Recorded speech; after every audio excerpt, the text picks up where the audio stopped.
Hello viewers, once again welcome to Mathematics class for 10th standard. You know that our chapter is about areas related to circles. पिछले कुछ दिनों से हम ये chapter कर रहे हैं। इसमें हम देखते हैं कि सर्कल और सर्कल से रिलेटेड जो शेप्स बनती हैं उनका एरिया हम कैसे निकाल सकते हैं। तो फिर एक बार हम थोड़ा रिवाइज करते हैं। एरिया ऑफ सर्कल, उसके लिए फार्मूला है पाई आर स्क्वायर, और सर्कमफ्रेंस ऑफ द सर्कल वो पाई डी से निकलता है, जहाँ डी डायमीटर है। अगर रेडियस यूज़ करेंगे तो 2 पाई आर यूज़ कर सकते हैं फार्मूला सर्कमफ्रेंस के लिए।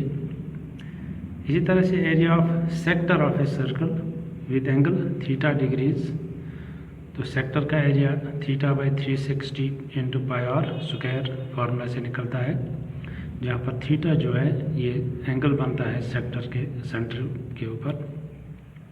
सेक्टर कैसे बनता है? अगर हम एक सर्कल के 2 रेडियस डालेंगे तो सर्कल के 2 हिस्से हो जाते हैं, तो उन दोनों को सेक्टर्स कहते हैं। अब हम एक्सरसाइज 12.2 से आज क्वेश्चन नंबर 8 देखते हैं। A horse is tied to a peg at one corner of a square-shaped grass field of side 15 meters by means of a 5-meter long rope. Find number 1 the area of that part of the field in which the horse can graze. Number 2 the increase in the grazing area if the rope were 10 meter long instead of 5 meters. Use pi equal to 3.14. यह है question में given है कि एक field है जिसका square field है, हर एक साइड इसका 15 मीटर है, और इसमें एक कोने पर एक घोड़ा बंधा हुआ है एक रस्सी से, और इस रस्सी की लेंथ जो है वो 5 मीटर है। हमें बताना है कि इस 5 मीटर रस्सी से बंधे हुए घोड़े को जो फील्ड में घास खाना है तो कितने एरिया में वो घास खा सकता है। अब देखिए ये यहाँ पर बंधा हुआ है, तो ज़्यादा से ज़्यादा ऐसे इस एरिया में ये जा सकता है, यहाँ से भी 5 मीटर, यहाँ से भी 5 मीटर। तो इस तरह से ये एक सेक्टर बनेगा, सर्कल का सेक्टर। अगर पूरा ये घूमेगा तब तो सर्कल बनेगा, लेकिन ये इतना ही घूम सकता है 90 डिग्री पर, क्योंकि स्क्वायर का एंगल 90 डिग्री होता है। तो इस 90 डिग्री पर ये घूमेगा और ये एक सेक्टर बनाएगा। उस सेक्टर का जो सेंट्रल पर एंगल होगा वो 90 डिग्री होगा, और उसका रेडियस 5 मीटर्स होगा, जितनी इसकी रस्सी है। तो इतने एरिया में ये घास खा सकता है, इस 5 मीटर सेक्टर वाले एरिया में। तो हमें बताना है कि ये एरिया कितना है। चलिए देखते हैं। Length of the rope 5 meters. The horse can graze in the square field up to a sector of radius 5 meter and angle 90 degree. जैसे कि हमने फिगर में देखा, स्क्वायर का एंगल 90 डिग्री होता है, और ये इसके 5 मीटर रेडियस में घूम सकता है इस कोने में। तो ये सेक्टर बनाएगा जिसका रेडियस 5 मीटर होगा और उसका एंगल सेंटर पर 90 डिग्री होगा। तो हम उसी सेक्टर का एरिया निकालेंगे। Therefore area of the part of the field in which the horse can graze is equal to area of the sector. और इस सेक्टर का एरिया कैसे निकलेगा? Theta by 360 pi R square. अब थीटा जो यहाँ पर एंगल है वो 90 डिग्री है, जो स्क्वायर का एंगल है, बाई 360। पाई हमें लेना है 3.14। अब रेडियस हमें लेना है 5, जो लेंथ है रोप की 5 इंटू 5 स्क्वायर। तो इस सारे का वैल्यू हम निकालेंगे यूजिंग कैलकुलेटर। तो ये आता है 19.625। तो इतने मीटर स्क्वायर में ये घोड़ा घास खा सकता है इस स्क्वायर फील्ड के इस कोने में बंधाएंगे। क्योंकि कोने में बंधा हुआ है, ये सिर्फ इतने ही सेक्टर में, इतने एरिया के सेक्टर में घास खा सकता है। तो इस सेक्टर का एरिया कितना आ गया? 19.625 मीटर स्क्वायर। क्वेश्चन हमें अब दूसरा पार्ट पूछता है कि अगर इसकी रो 5 मीटर के बजाय 10 मीटर होती तो ये कितने एरिया में ज़्यादा घास खा सकता था? तो if the rope is 10 meter long, the grazing area क्या होगा? अब सिर्फ रेडियस चेंज होगा, रेडियस 10 मीटर रहेगा इस सेक्टर का, जो ये सेक्टर बनाएगा। एंगल तो वही 90 डिग्री है जो ये कोने पर बंधा हुआ है, तो एंगल 90 डिग्री है। तो पाई 3.14 लेना है, तो रेडियस अब हमें लेना है 10 यहाँ पर, तो इसका मतलब है 10 स्क्वायर 10 इंटू 10। तो इसका भी हम वैल्यू निकालेंगे using calculator. 90/360 into 3.14 into 10 into 10, तो इस सारे का वैल्यू आता है 78.5। तो इस तरह से अगर 10 मीटर लंबी इसकी रस्सी होगी तो ये 78.5 मीटर स्क्वायर में घास खा सकता है। जब इसकी लेंथ, रोप की लेंथ 5 मीटर थी तो ये कितने एरिया में घास खा सकता था? 19.625 मीटर स्क्वायर में। अब हमें देखना है कि 10 मीटर रोप होने पर ये कितने ज़्यादा एरिया में घास खा सकता है। तो हम लिखेंगे increase in grazing area. Grazing area अब कितना बढ़ गया जब इसकी रोप 10 मीटर बन गई। अब 10 मीटर रोप पर ये 78.5 मीटर स्क्वायर में घास खा सकता है। इससे पहले 5 मीटर रोप में 19.625 मीटर में घास खा सकता था। तो इसको हम सब्ट्रैक्ट करेंगे 78.5 जो ये 10 मीटर वाली रोप में घास खा सकता है इतने एरिया में, माइनस 19.625 जब इसकी रोप 5 मीटर थी तो इतने एरिया में ये घास सकता है। अब इतने इंक्रीज कितना हो गया, इनको सब्ट्रैक्ट करेंगे तो इसमें आता है 58.875 metre square.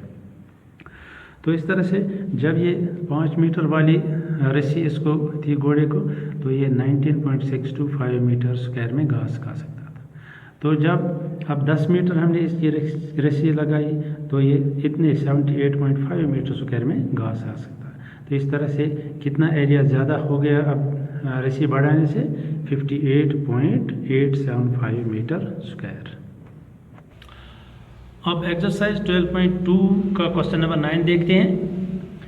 A brooch is made with silver wire in the form of a circle with diameter 35 millimeter. The wire is also used in making 5 diameters which divide the circle into 10 equal sectors. Find number 1 the total length of the silver wire required. Number 2 the area of each sector of the brooch. तो एक ब्रूच बनाना है silver wire का, एक तो circle बनाना है और फिर उसमें 5 डायमीटर डालने हैं। जैसे यहाँ हम देखते हैं फिगर में, एक तो सर्कल बनाना है इस ब्रूच का और फिर इसमें ऐसे 5 डायमीटर डालने हैं। ये सारे सिल्वर वायर के डालने हैं। पहले एक सर्कल बनाना है सिल्वर वायर का और फिर ये 5 डायमीटर डालने हैं इसके, ये भी डालने हैं इसी सिल्वर वायर के। तो हमें बताना है पहले पार्ट में कि total length of silver wire क्या है। अब एक तो वायर हमें डाल दी है यहाँ पर इसके सरकमफ्रेंस में और ये 5 डायमीटर में वायर डालनी है। एक तो हम इसका सरकमफ्रेंस निकालेंगे, फिर हम डायमीटर जो है ये 5 डायमीटर का लेंथ देखते हैं, तो फिर उसको ऐड करके देखते हैं कि कितने लेंथ की वायर चाहिए। तो चलिए देखते हैं। Diameter of the circle 35 millimetre. अब circumference of the circle is pi D, pi लेगी 22/7। अब डायमीटर 35 है तो 35 ले लेंगे, तो इसको वैल्यू निकालेंगे तो ये 110 मिलीमीटर आएगा। क्योंकि 35 मिलीमीटर है तो 22/7 इंटू 35 इज़ 110। और कसर भी यहाँ आप काटेंगे, 7 1 7 5 7 5 30, 5 5 22 को मल्टीप्लाई करेंगे तो 110। इस तरह से जो ये सर्कल यहाँ से सरकमफ्रेंस बनता है इसमें हमें 110 मिलीमीटर वायर लगेगी। अब देखते हैं इन 5 डायमीटर में कितनी वायर लगेगी। So wire required for the circle is 110 millimeter. Wire required for 5 diameters of circle. क्योंकि एक डायमीटर जो है वो 35 मिलीमीटर का है, अब 5 डायमीटर हमें लेने हैं तो 5 × 35 दैट इज़ 175 मिलीमीटर वायर किस में लगेगी, जो हम 5 डायमीटर डालेंगे। यहाँ देखते हैं ये जो 5 डायमीटर हैं ये हमने डाले हैं, तो इनमें हर एक डायमीटर 35 मिलीमीटर का है। अब चूँकि 5 डायमीटर हमें तो 5 तारें डालनी है ऐसी, तो इनका लेंथ टोटल बनता है 175, क्योंकि एक तार का लेंथ है 35 मिलीमीटर, तो 5 तारें डालनी है, 5 वायर्स डालनी है, तो उनका टोटल लेंथ बनता है 175 millimeter. Now total length of wire required is equal to, एक तो वायर हमें सर्कल में डालनी है, सर्कल बनानी है 110 मिलीमीटर, और फिर 5 डायमीटर डालने में 175 मिलीमीटर, तो टोटल कितना लगेगा 110 + 175 मिलीमीटर दैट इज़ 285 मिलीमीटर। तो इस तरह से वायर की लेंथ जो है टोटल हमें जो चाहिए वो है 285 मिलीमीटर, क्योंकि हमें 110 मिलीमीटर सर्कल बनाने के लिए चाहिए और 175 मिलीमीटर चाहिए या 5 डायमीटर डालने के लिए। अब हमें देखना है कि हर एक सेक्टर का एरिया कितना है। रेडियस ऑफ द सर्कल कितना है 35/2, क्योंकि डायमीटर 35 है, तो इस तरह से रेडियस इसका हाफ होता है, तो 35/2 मिलीमीटर इसका रेडियस होगा। तो एरिया ऑफ सर्कल कितना आएगा πr², पाई 22/7 ले लेंगे, रेडियस 35/2 है तो स्क्वायर लेना है 35/2, 2 बार लेना है 35/2 × 35/2। इस सारे का हम कैलकुलेटर के ज़रिए का वैल्यू निकालते हैं तो वो आता है 962.5 मिलीमीटर स्क्वायर।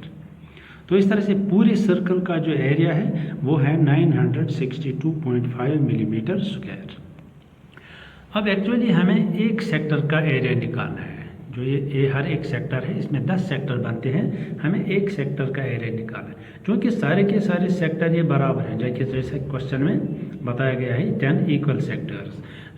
सारे सर्कल का एरिया जो है वो हमने निकाला, तो हमें अब एक सेक्टर का एरिया, इसमें 10 सेक्टर बनते हैं, तो हम एक सेक्टर का एरिया कैसे निकालेंगे, पूरे सर्कल के एरिया को 10 से डिवाइड करते हैं तो वो एक सेक्टर का एरिया निकलेगा। तो since the circle is divided into 10 equal sectors, therefore area of each sector is equal to area of circle divided by 10। अब एरिया सर्कल 962.5 है, तो इसको हम 10 से डिवाइड करते हैं, 962.5 डिवाइड बाई 10, तो इतना एक सेक्टर का एरिया निकलेगा। तो इसको हम डिवाइड करते हैं तो 96.25, क्योंकि जब 10 से डिवाइड करते हैं तो डेसिमल पॉइंट को सिर्फ 1 स्टेप लेफ्ट में लेना पड़ता है, एक स्टेप लेफ्ट साइड को मूव करना पड़ता है, तो ये बनेगा 96.25 मिलीमीटर स्क्वायर। तो इस तरह से हर एक सेक्टर का एरिया कितना है 96.25 मिलीमीटर स्क्वायर। तो इस तरह से ये क्वेश्चन नंबर 8 और 9 आज हमने इस सेशन में किए हैं। तो अगले सेशन में कुछ और क्वेश्चन ले लेंगे। जितना भी हमने अभी तक किया है उसका आप पूरी तरह से रिवीजन कीजिए, इसी तरह से प्रैक्टिस कीजिए ताकि कोई आपको डाउट ना रहे। तो फिर भी अगर कुछ कहीं मुश्किल आ जाती है तो आप मुझसे पूछ सकते हो। तो अगले क्लास तक के लिए इजाज़त दीजिए। Best of luck. Thank you for watching.